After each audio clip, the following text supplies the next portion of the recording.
Well, two firsts on this trip. First time I've ever shot a bull while it was fighting, and first time we've ever extracted an elk from a lake.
We stopped here at this little bedding area, nice meadow. Planned to just sit here and see if anything came to bed. We were here maybe 45 minutes or so, and Donnie came over. Said he saw a bull come through a meadow with some cows, so I came over and got him to bugle a couple times. He was wallowing. There's a wallow in the meadow, so thermals should be going up, at least in the next half hour, pretty consistent. I think we're gonna go around the mountain, come in above that wallow, and sit on the edge of the green and just see. Maybe he'll bugle, maybe he'll come in. But good bull, and the only bull we've heard bugle today, so that's our game plan. It's probably 9, a little after 9 maybe, so probably 10:30, 11 by the time we get all the way around over there.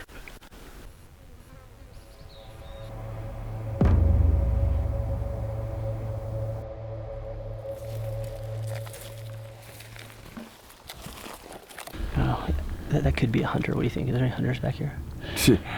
I don't think anybody's quite stupid enough. You guys are definitely reaching the top end of the retardations category. You watch how it's going to pay off. We're going to smoke a 250-inch 5-point over here. Right? Memories will be made. It'll be made. I think you guys should try to shoot the smallest one back here you could find. All right. Let's plan. You sure? Well, we have a bull that's bugling, and he's kind of responding to cow calls and bugles. I mean, he's kind of sounds like Lenny could get him kind of amped up, yeah. and maybe he's got some cows floating around. The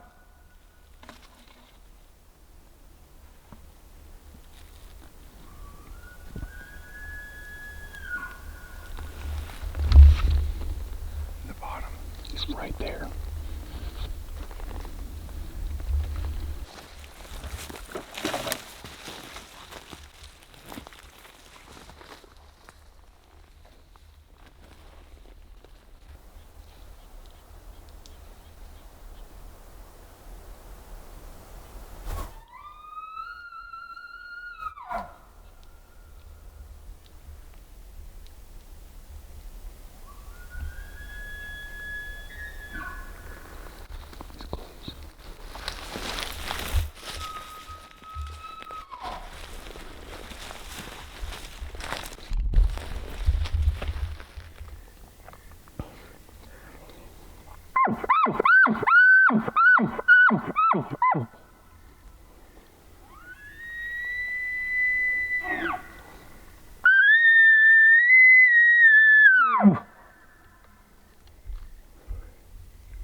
So that's like no good spot to set up here.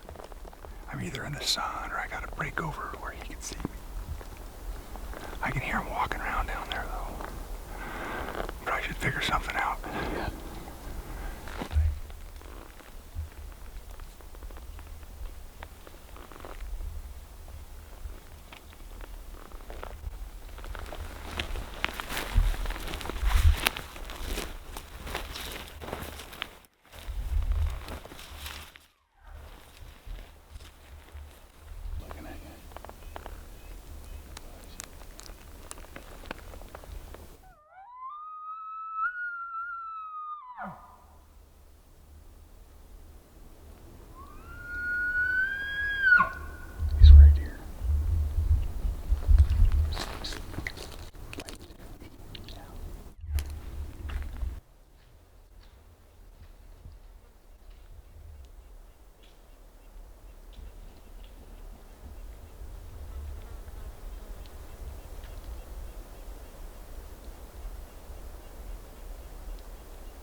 We're so good. We can call the exact same bull in 3 times in 2 days and no other bull. That's called target archery hunting. We're targeting that bull only. We'll start targeting the big ones later today.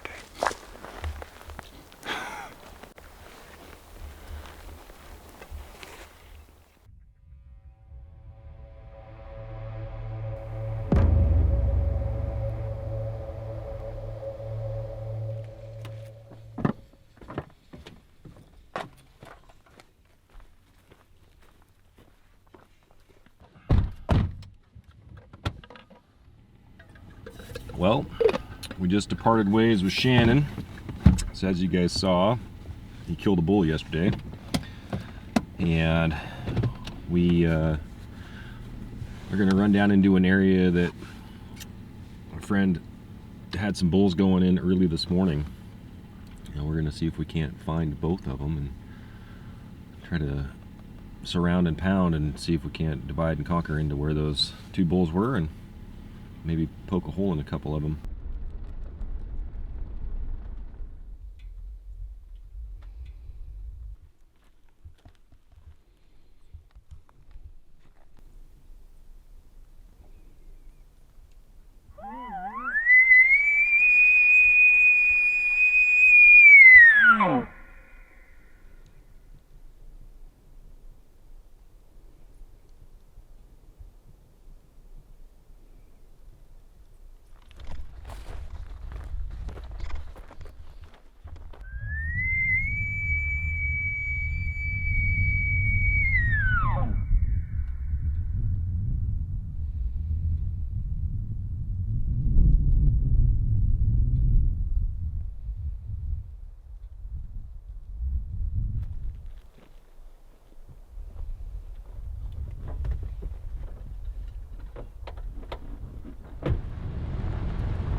Covering a lot of ground today.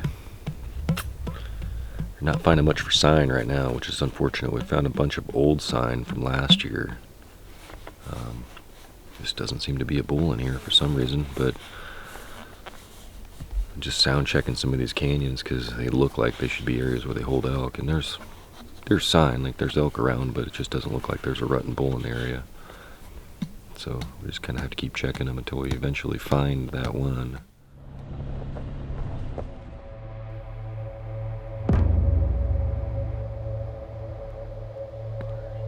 Day 2 here in Idaho.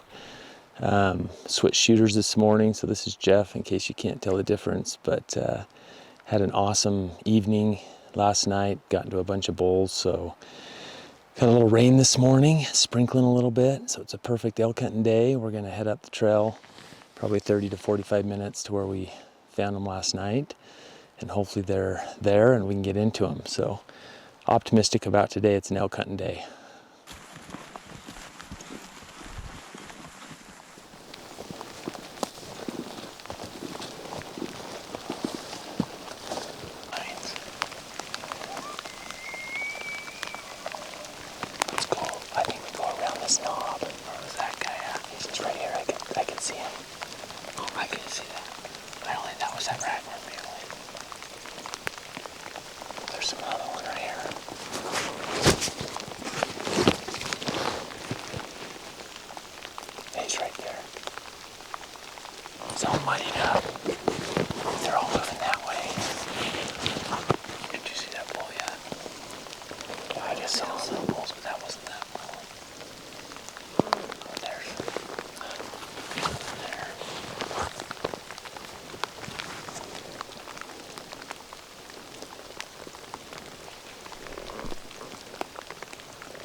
Let's try and call one of these in.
spike raghorn. Well, they're all raghorns.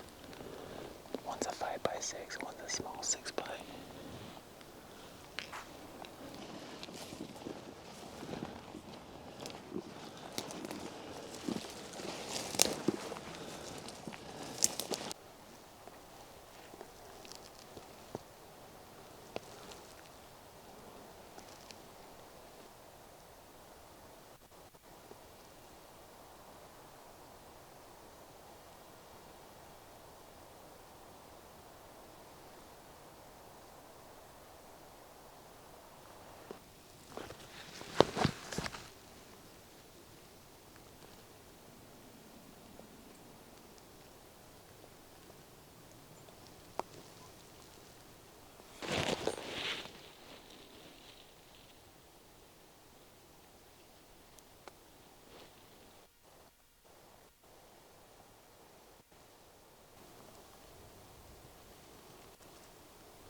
We didn't shoot over him. Yeah, I was like, then he turned around, I got a perfect range on a broadside shot. He was marked this little dead tree right here. He was standing just to the left of it. I didn't even see him down there. The angle of the hill. I saw that spike come through and a couple bulls. Did you hear a crash or anything? It's all hill right here. So the three of them took off that way.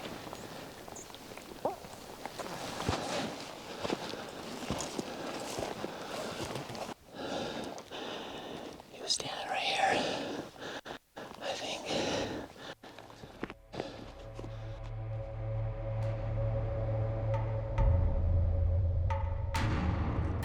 Craziest thing. So shot that bull, felt like it was a really good shot. And we've been wandering around looking for blood, looking for the arrow for an hour and a half.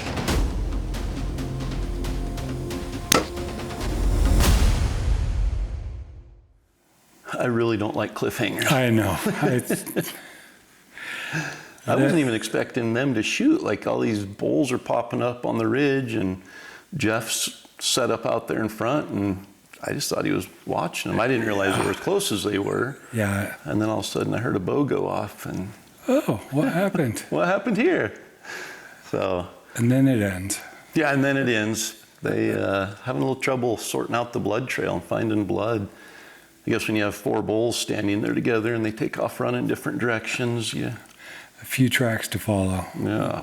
So, little cliffhanger there with the Scousins, but they were into elk, and they kind of like what we talked, with hunting that open country.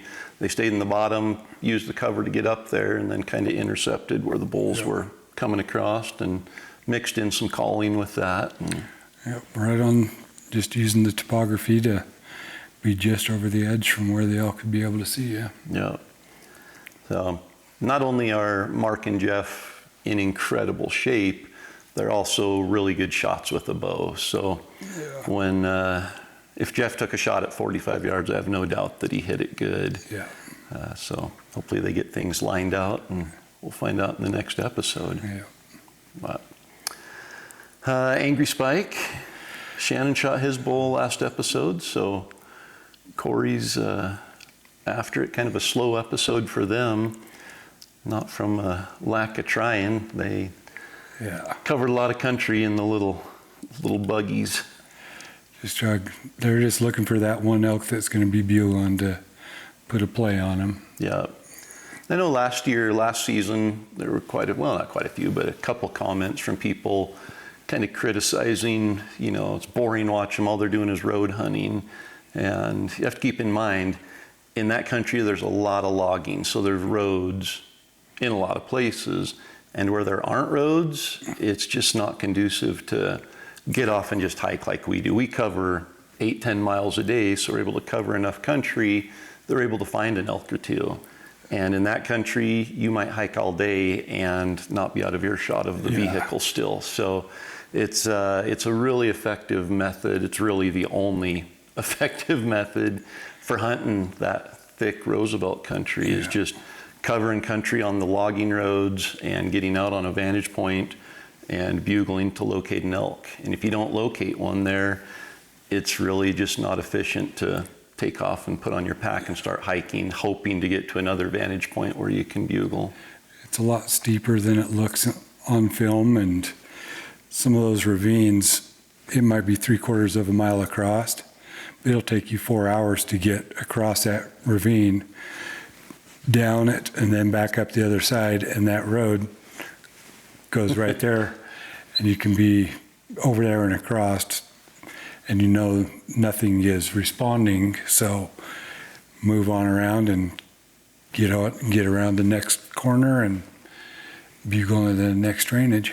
Yeah, so that's our strategy for success is road bugling for elk. And it's not something that you're going to be able to use or you'd even want to use in a lot of areas, but in areas where there are a lot of logging roads, it can help you cover more country. We'll use it, at the end of the hunt when we only have a day or two left and we're almost, to that desperation mode if we've got to find an elk that's ready to play.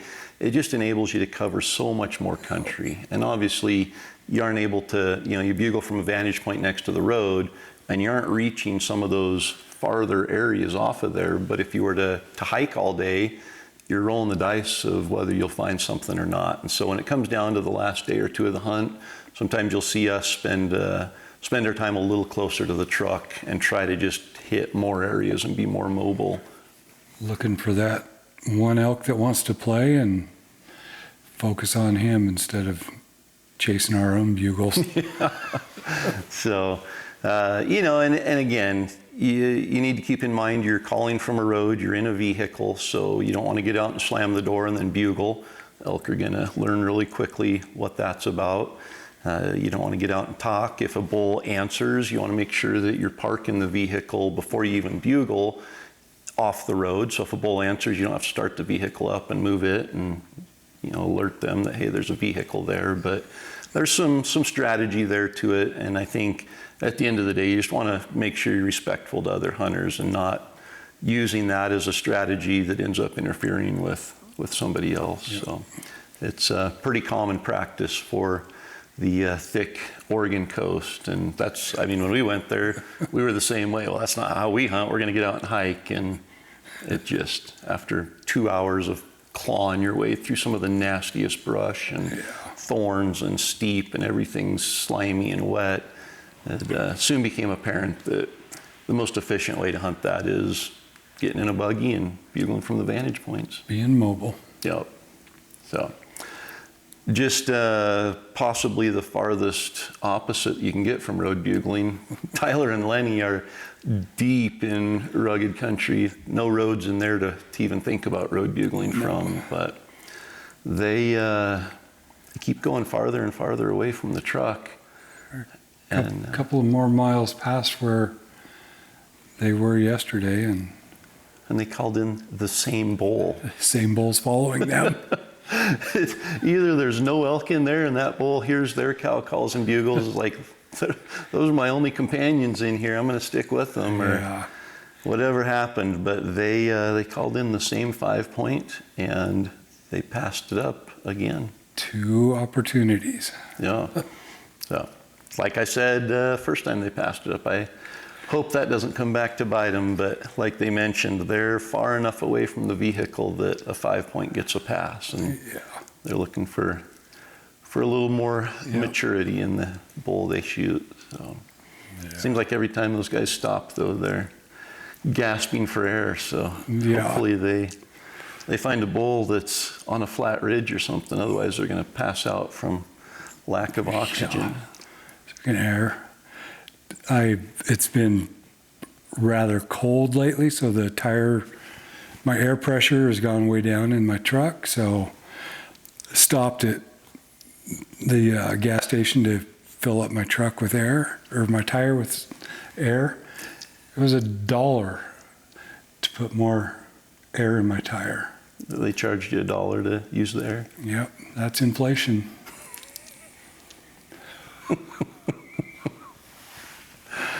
And there you go. We didn't get one in the episode, did we? Nope. Fit it into the recap. Yep. That was a pretty good one. Good way to tie that into the lack of air. Yeah. Lack of air. You and I had a lack of air after our hike this morning. Yeah, we were definitely deflated. There were more blowdowns and deadfalls on that hillside. I don't think poor Roy didn't have the camera on enough to film much of it, because it was like doing the high step the whole way up the mountain over those things. But. And then we spotted an elk. Yeah, he even bugled at us a couple times. He responded to bugles. Yeah. He was just a little ways away from us. Too far away, and the thermals were either going up or going to switch and go up, so no real good approach to get up there. He's a big bull, though. Yeah. It was, I don't know how big, but he had good dark antlers, and he was already wallowing, had a couple of cows, so we've got a plan for the evening hunt, and it involves a little green patch on a mountain that has a wallow in it and a big bull that's hopefully living right close by to it. Yeah.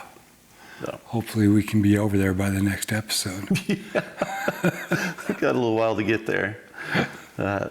Be sure and leave a comment down below. That's what gets you entered in the giveaway we're doing in every episode. And in this one, we are doing the gift card and the bull rush from Mountain Ops. We're doing the membership and the shirt from the Rocky Mountain Elk Foundation, the water bottle and the custom Destination Elk mug from Yeti.